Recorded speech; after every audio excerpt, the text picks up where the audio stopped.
Hey guys, AirsoftAL here. Just thought I'd let you know that we have a PayPal, so before the video even begins, would you kindly consider donating to our PayPal, because this channel is 100% supported by you, the viewers. So, thank you for your support to those who have donated, and now on with the video. Hello ladies and gentlemen, as always, I'm your host, AirsoftAL, the Commons Airsofter who makes interesting loadouts so you can try and replicate them. Well, ladies and gentlemen, I've been asked, inquired, and all over the damn place to figure out what the hell is a Phase 2 loadout. Well, we're waiting. I have talked about it, I have posted about it, but I might as well go ahead and break it down for you lot, shall we? Let's get on with it! What I mean by phase, I mean for Operation Burning Star. Operation Burning Star, Phase 1, is of course, like I stated in the actual loadout video I did for that, was talking about more or less just that. Now, to go ahead and explain a little better, because, of course, everything of that nature is for you, let me just go ahead and explain it as quickly as possible.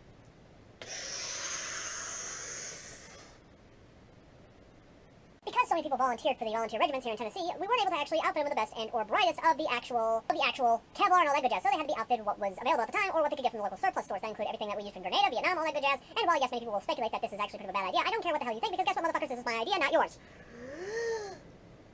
So while yes, it may seem a little bit weird that everything of that nature is probably happening, don't get me wrong, it is going to happen. Now, of course, obviously, speaking of that, yes, it is a little odd for someone to walk in M1 helmet and all that good jazz, but guess what? There's the keyword volunteer. Yes, volunteer forces mean they volunteered to either bring their own equipment and or the outfit of what they had, what the Tennessee government had at the time. Since there was 900,000 that volunteered over the original estimated 1,000, they were skimming the bottom of the barrel and had to give them what they could to basically fight and survive on the front line. Thank you!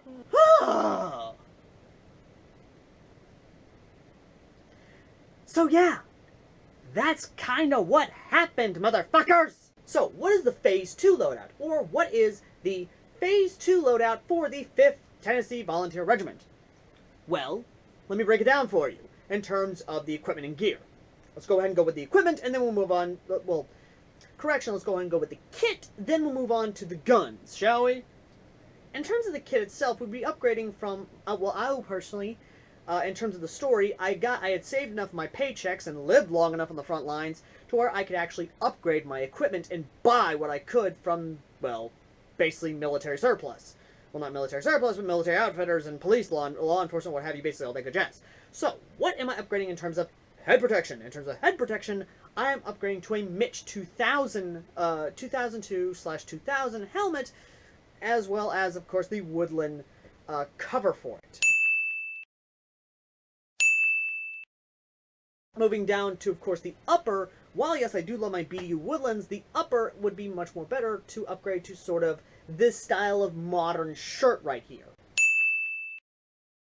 And then finally, for body armor, upgrading from the Alice LBV, or load-bearing vest, I'd be upgrading to more or less this modern style vest right over here. And then finally, for my hand protection, I'll be upgrading from the weird, hyper-tough, fingerless thing to either the full-fingered or just half-finger, I might go half-finger, I don't know, hard-knuckle gloves.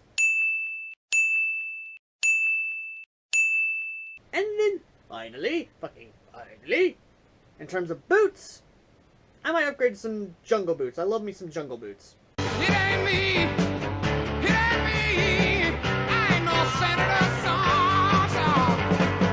It ain't me. It ain't me. Now that that's out of the way and settled, everyone and their mother has actually nitpicked this, saying, oh, you can't do that. That's not modern. That's not kosher. That's farb. Motherfucker! Did you not hear the explanation earlier, or did I go a little too fast for you morons to basically understand that? Of course not. Don't be ridiculous.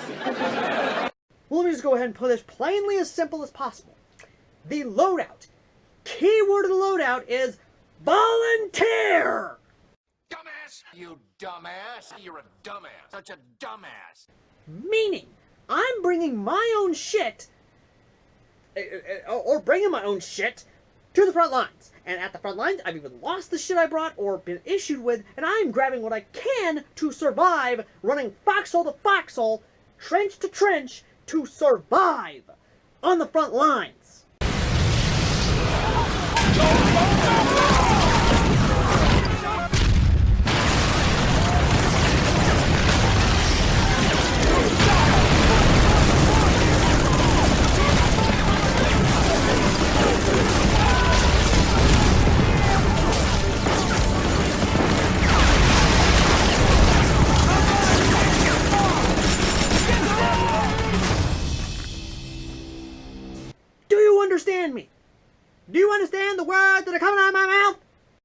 course! Now, moving on to the guns, because that's what everyone loves.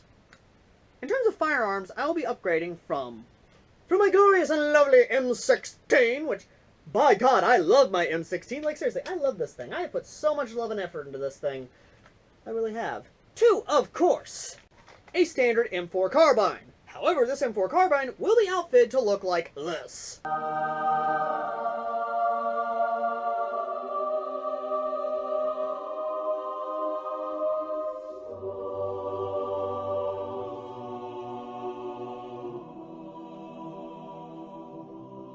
Yes, that's right. I'm going to put some MOE right here. I'm going to put a MOE fixed stock here, and some nice MOE, an ACOG up here, an angled foregrip here, and then a Magpul PTS flat thing right up here. And it's just going to be so much fun. I'm going to make this my baby! Just like my M16. But in all seriousness, though, why? Well, since by Phase 2, in terms of leadership structure, I will have been a sergeant. Yes, in terms of swapping out guns, that does indicate a sort of rank up. Every mother and their grunt gets a sweet 16, while sergeants and NCOs and all that good jazz get a fucking carbine. By that point in time, considering I've lasted longer than 5 minutes on the front lines, ironically enough, that was actually a statistic that my cousin at MIT actually cooked up. Yeah, no, according to him, if this was to actually happen, morons like me who voluntarily signed up to go to die had a life expectancy of 5 minutes. All right, I gotta leave, okay? John, we just started. Come on, man. Listen, there's a lot to see in this life. Not wasting it here. That's scarily just sad. I would have lasted 5 minutes. I lasted longer than 5 minutes, so now I'm a sergeant. Moving on. Why an M4, though? Well, I went with the M4 because, of course, indicating that I am a sergeant, but why the particular upgrades I want for it? Well, one, I like it because of this picture right here. A comrade on me left, another one on me right. A clip of ammunition for me little Armalite. That and the fact that G&G actually makes this, which is somewhere right around here, somewhere. There it is. Right there. A M4 with a fixed stock. I love fixed stocked guns. I don't know why, it just seems so alluring and so sexy, so smexy. That, and don't get me wrong, I get the whole collapsing stock. I do. I understand that it's great for compactness, but I like my own personal touches to it, and my own personal touch to it would be, of course, a fixed stock gun. So yes, I would put a Magpul fixed stock on this bad boy just to make it my own flavor. So yeah, that's about it, really. And once again, MOE, because, of course, MOE is better than fucking Keymod. Fuck you. Now, moving on from there. In terms of a sidearm, yes, I will technically upgrade the 1911 to something a little bit better. The 1911 will, of course, be upgraded to this style 1911, a more modern style 1911. That is this. Now, this one is actually my personal Colt railgun. However, it is kind of obviously broken. The upper, I've put a lot of love. I've put a little bit of love into the spring to give it that much extra snappiness. However, I will pull off the Magpul grips on there and slap it on the other 1911, which will be an Elite Force 1911. But in terms of actual upgrades to make it my own personal baby, to actually indicate, yeah, no, I've lived long enough on the front lines, this is my baby, this is what I'm actually going to put on the 1911.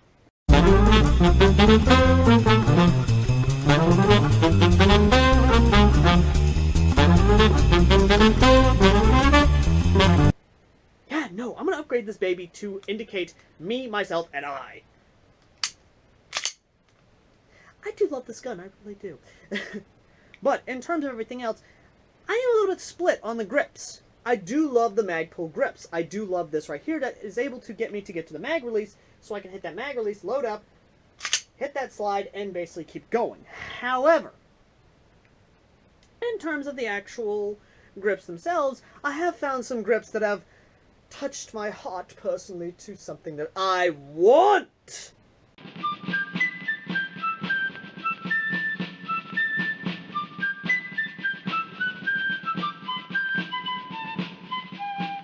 That's right.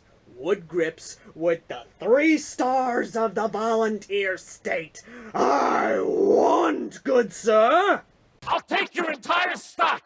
Just take all my money! Oh, not this soon! Not this soon! Ah! But, moving on from there. So, besides, of course, the 1911, anything else? No, not really. Excuse me, what? Yeah, that is kind of a thing, though.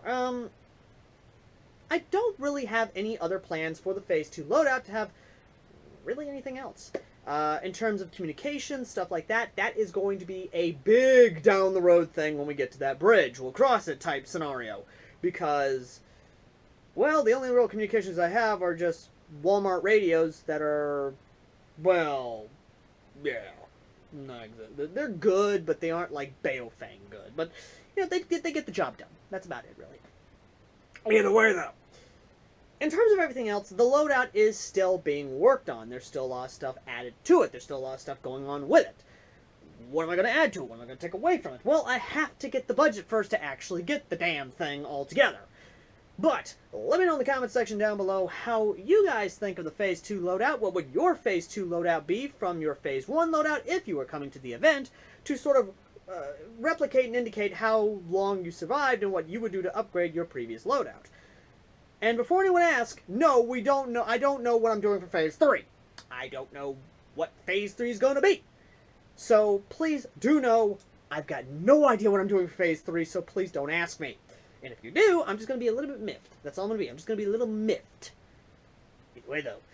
Thank you all for watching. As always, I've been AirsoftAL, the Commons Airsofter who creates interesting loadouts so you can try and replicate them. And would you kindly consider donating to our PayPal down below? It's people like you that keep this channel afloat and keep the content that we do pumping. And as always, ladies and gentlemen, I've been AirsoftAL, the Commons Airsofter who does interesting things because I'm autistic. I literally have tons of ideas pouring out of my head and I need to do them or else I'll lose them forever.